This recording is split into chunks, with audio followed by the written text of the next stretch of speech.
Hey guys, welcome back. I hope you are having an amazing day. Let's get right into the stories. The first one is a pro-revenge story. In the early 2020s, my buddies and I used to hang out at this small pool hall in the next town over. You could rent a table hourly or play per game. We'd knock a few balls around, catch whatever was on the sports channels, and BS about random stuff. No issues, no drama for the first couple of months we went there. Then this one dude shows up and snags the table we wanted. No big. We were chatting anyway. 20 minutes later, my friend lets him know it's our turn next game, and the jackass just brushes him off. Sure enough, we don't get to play after that game. I politely remind him we're up, and some chick pipes up that she's after us. The prick ignores both of us. More time passes, and the guy steps out, leaving the table. We seize the moment, put quarters in, but the rack is missing the 6-ball. The douche took it to the John with him. At this point, it's ridiculous, so we flag down the manager. He says it's nearly last call at 12:30 a.m., so he doesn't want to kick up a fuss by booting the guy. He grabs us a spare ball to play with. Bathroom dude returns, realizes we're onto his trick, and smirks. He strolls outside with a beer and the 6-ball for a smoke break. When he comes back in, he chucks the ball onto the table, messing up our game. Perfect timing for last call at the bar. One buddy suggests we follow his car and all call the cops to report a suspected drunk driver. 3 of us are down. Soon as he leaves, we use our smartphones to coordinate multiple calls to the highway patrol. License plate, make, model, color, mentioning he nearly hit someone, was weaving between lanes, driving erratic.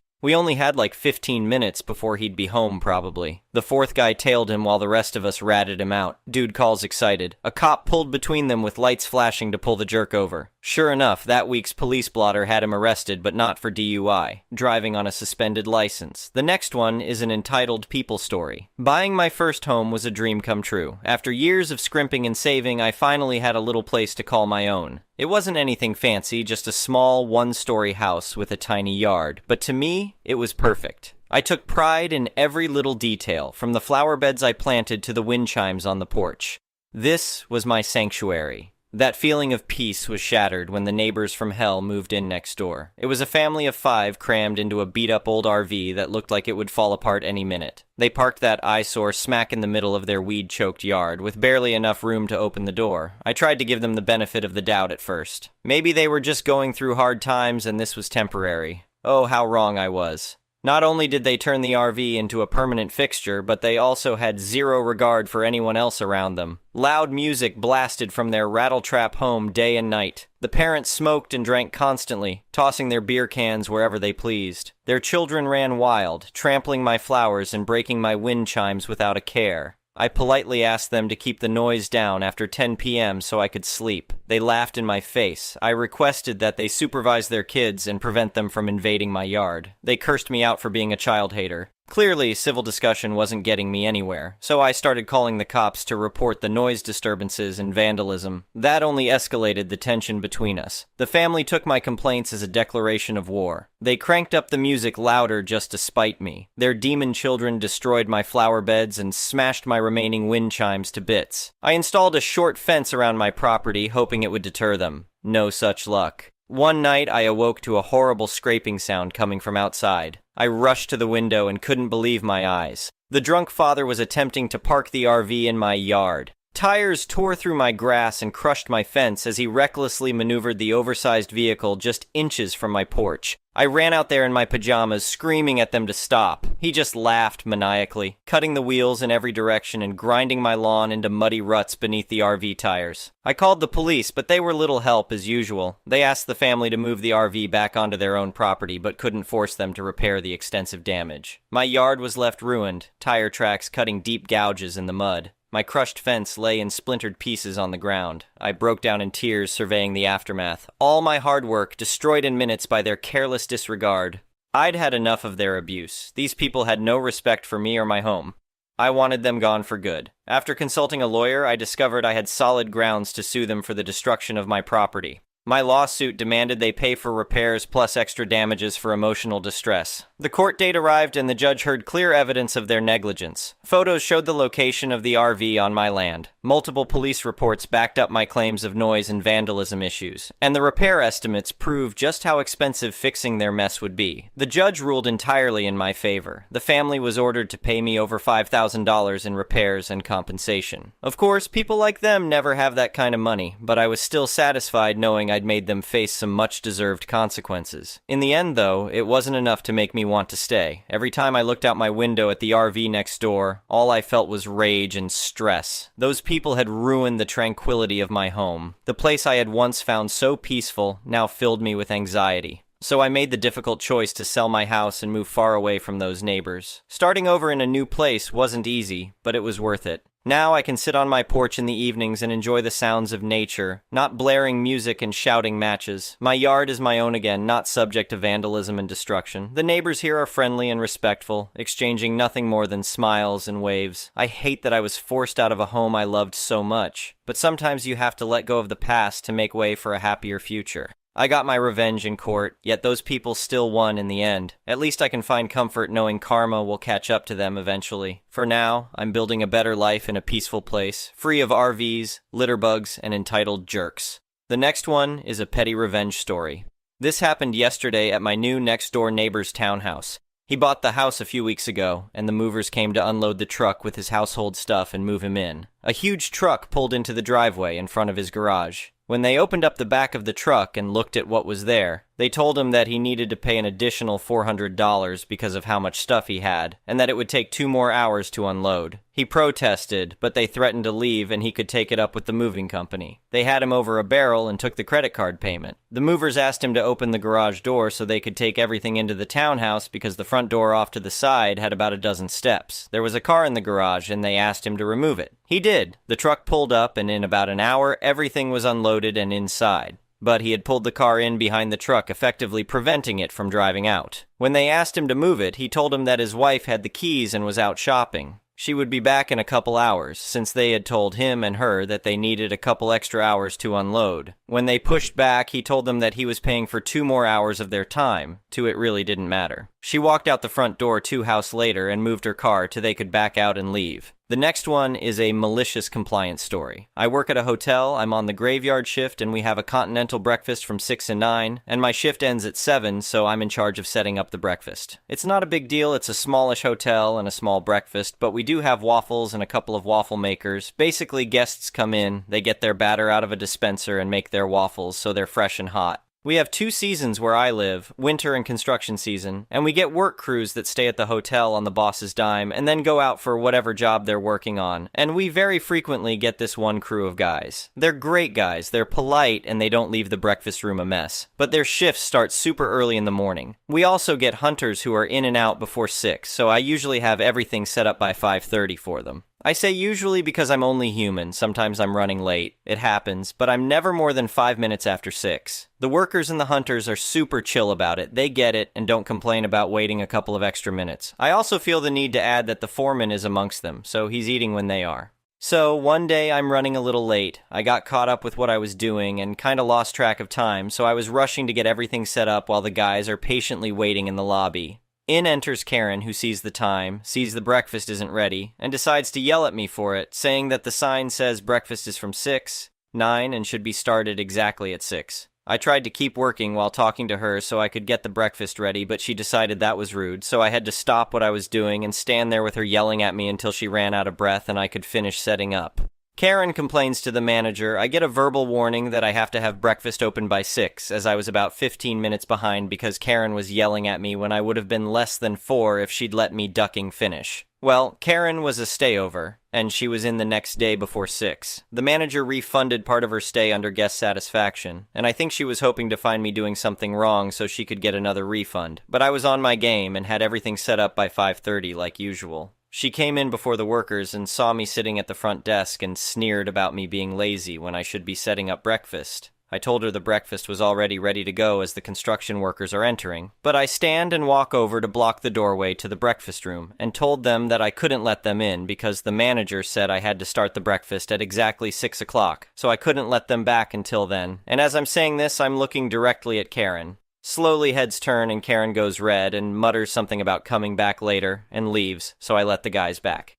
They said it was funny, and like I said, the workers have had to wait a little after 6 before with no problem, and the foreman was there. To be clear, if I thought this stunt was going to cost them their breakfast, I never would have done it. But I knew that wasn't going to be a problem. I didn't see Karen again, so either she didn't come back or she returned after I left. But either way, I didn't hear another word from the manager about it. You want your breakfast at 6? You're going to get your breakfast at 6. The next one is an entitled people story. For context, he is the youngest son in the family, and my parents tend to brush off whatever he does with the excuse of "we'll replace it." However, my dad has stopped enabling that behavior for a couple of years. He moved in with his family to my parents' home after failing to make it big in Australia. My siblings forced him to come back after finding out he demanded $10,000 from our mother, who is retired and has had a stroke. It is a 5-room flat, so my sister was kicked out of her room and had to occupy the slightly smaller study room until they moved out earlier this April. My husband, our baby, and I are currently staying with my parents while waiting for our house to finish being built. They stayed about a year plus, and it was a nightmare with them over.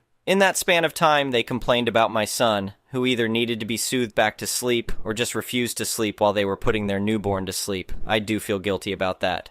Then, they attempted to kick me, my husband, and son out of the house when the 2 boys had COVID, which only lasted a day for them. I tried to rationalize it since they have 2 kids. One was a year old and the other about 2 or 3 months. This pissed off the eldest, who came down to mediate because I was already stressed out about the situation, and my dad told me, "No, you're not going anywhere. He has no right to do that." Besides, we used my parents' bathroom to shower my son or when we needed to use the toilet and rarely went out. It needs to be known as well that we had nowhere else to go. We could not go to my in-laws' place because my father-in-law, a stroke patient, just got back home from the ICU due to COVID, so I thought we were done with that. No, there is more. When their son had HMFD, their safest bet was to get their daughter out of the house. So that was a fun week of being cooped up in the room again, because not only did they allow their son to run around the house touching everything, including my son's walker, but they also could not be bothered to disinfect it. Although I was told it only spreads via saliva, it is safer to be cautious. First-time mom with a then 6-month-old and all that. That is fine with all those, right? It could not get any worse than that, right? You thought wrong. My younger brother throws a hissy fit whenever people touch his things without his permission, his wife especially. It got to the point that they started labeling everything that is theirs in the fridge, like no problem. But the hygiene, oh my god, the number of times they would treat this house like they own it. They refused to clean up after themselves, refused to clear the stove after they were done cooking. Let me tell you, the amount of mold, wriggling white maggots we would find in their leftover pastas. They demand my younger sister cook extra for their kid to eat and then get upset when she makes the wrong kind of pasta. Only they can scold their son when he does something wrong, and so on. But God forbid we try and pull that kind of behavior on them. And they go complaining behind our backs to mom and dad or to one of the other in-laws who let us know on the tea. Also, my nephew borrowed my brother's bag and it got washed because it is dirty. They moved out early April and the rest of us silently cheered, especially my husband. God, he hated them, but that is beside the point. A few days ago, I bought a whole packet of Want milk drinks. I bought 2 packets, or 8 cartons, of those delicious, sweet milk. I got the white version, less sweet, for my younger sister. She took one, the red one, and I told her that hers is the white ones, but if she wanted the red version, to at least ask me beforehand, since I wanted to bring the rest to work. I forgot to bring it on a Friday, so I was like, okay, I will bring it on Saturday. Come Saturday, I forgot about it again. But that is fine. We chill. I will bring it on Monday. It is still inside the fridge last I checked anyway. Come Sunday, I went out to an open house my friend was hosting. I did not check the fridge. Today, I took medical leave because my body is aching and I have been vomiting the past couple of days. I opened the fridge to take a carton out and you guessed it, they were missing. So, of course, the first person I thought of was my younger sister. I went after her on the phone and she swore after the last time I told her not to touch my things without my permission. She only took her white wants. So I went to my mom and asked her if anyone had taken them. We had guests over with kids on Saturday evening. She asked me to describe them, and when I did, her eyes widened and I heard her whisper, "I thought your younger sister bought them," which is like the worst excuse you could come up with, and it still does not excuse anyone taking them without permission, by the way. So I asked what she meant, and she said that my younger brother took them. When? When did he come back? And why? Sorry, still extremely salty about that. He does not even live here anymore. If he took one single carton, hey, I am fine with that. But he took all remaining 5. I think the best part was my mom, who said they, my parents, would buy it for me. And I was like, the logic in that, I want to know why that little sucker did that when he had the audacity to get upset when someone touches his items.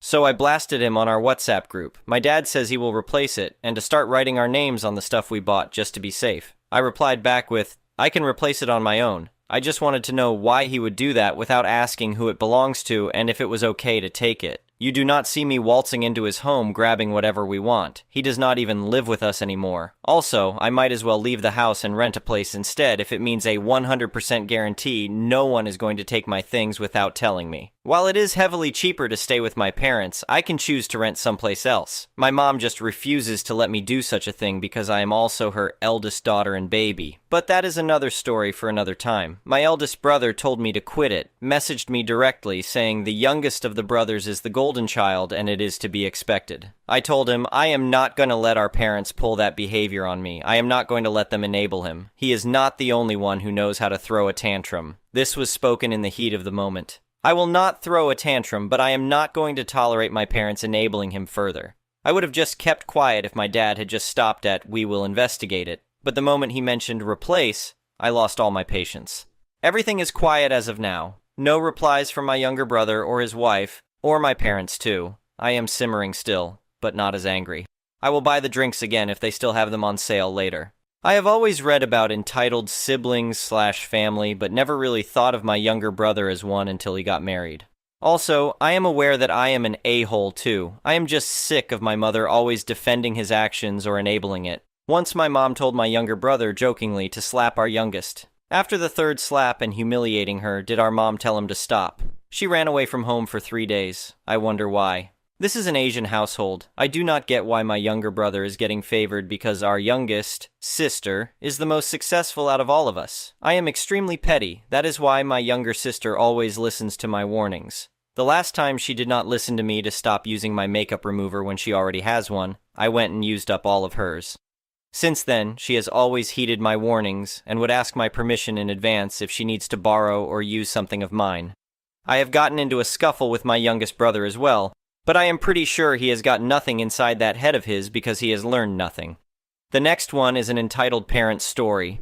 I moved out of my parents' house when I was 18 to go to college. Since then, I've been living on my own, with very minimal financial support from them. I covered all the costs of college on my own. They pay for my phone bill and they own my car, but otherwise I am totally financially independent. I now have a full-time job and live across the country, and yet they still treat me like a child. I thought it had gotten better. They came to visit last month and they were acting so laid back I almost could not believe it. My dad, who screamed at me on my 21st birthday for ordering one single margarita, drank with me. I thought my luck had finally turned and they were calming down. I now think it might have been a freak occurrence. My long-distance boyfriend is planning to visit this weekend. It's a new relationship, but we've been best friends for years, so I know him very well. I mentioned to my mother that he wanted to come visit, and she made a comment about him getting a hotel. Now, my parents are very conservative, religious, and old-fashioned. However, to expect me to ask my boyfriend to stay in a hotel when he's flying across the country to see me, that's insane. I did not want it to come to a point of me needing to cut contact with them. But I'm wondering if that might actually be the best option. It's an extreme choice, but I refuse to continue living in fear. I can't do that anymore. All I want is for them to treat me like the adult I am. I'll be 25 in a few months. There is no excuse at this point. I'm so fed up and exhausted, and honestly, I am tired of having panic attacks and crying over it. If you've got advice, I'd love to hear it. Thank you for watching. I would really appreciate it if you could like the video and subscribe to our channel if you haven't already.